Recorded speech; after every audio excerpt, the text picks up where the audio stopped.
السلام علیکم ورحمۃ اللہ وبرکاتہ۔ میری سوشل میڈیا فیملی، کیسے ہیں آپ لوگ؟ امید کرتی ہوں کہ آپ لوگ بالکل ٹھیک ہوں گے، میں بھی بالکل ٹھیک ہوں۔ تو چلیے بنا تاخیر کے آج کی حدیث شروع کرتے ہیں۔ حضرت عبداللہ رضی اللہ عنہ روایت بیان کرتے ہیں کہ اللہ کے رسول صلی اللہ علیہ وسلم نے کچھ مال تقسیم کیا تو ایک آدمی نے کہا کہ اس تقسیم میں اللہ کی رضا کو پیش نظر نہیں رکھا گیا ہے۔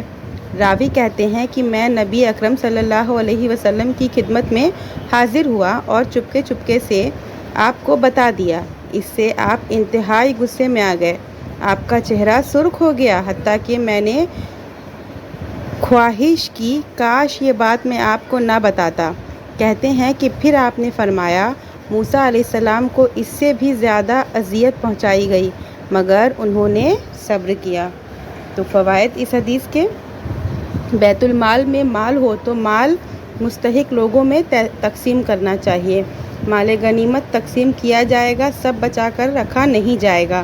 نبی کریم صلی اللہ علیہ وسلم بشر تھے، غلط بات پر غصہ کا اظہار کرنا چاہیے۔ نبی کریم صلی اللہ علیہ وسلم کا احترام بجا لانا چاہیے۔ دینی مصلحت کے پیش نظر غیبت جائز ہے۔ صبر سے کام لینا چاہیے، سرگوشی کر سکتے ہیں۔ نبی کریم صلی اللہ علیہ وسلم کی گستاخی، شان میں گستاخی کرنے سے بچنا چاہیے۔ موسیٰ علیہ السلام کی فضیلت کا علم ہوا۔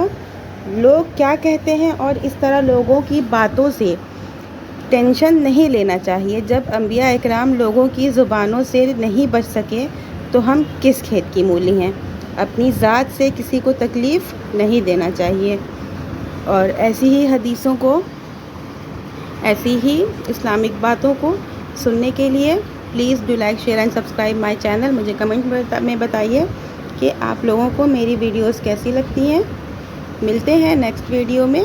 وعلیکم السلام ورحمۃ اللہ وبرکاتہ۔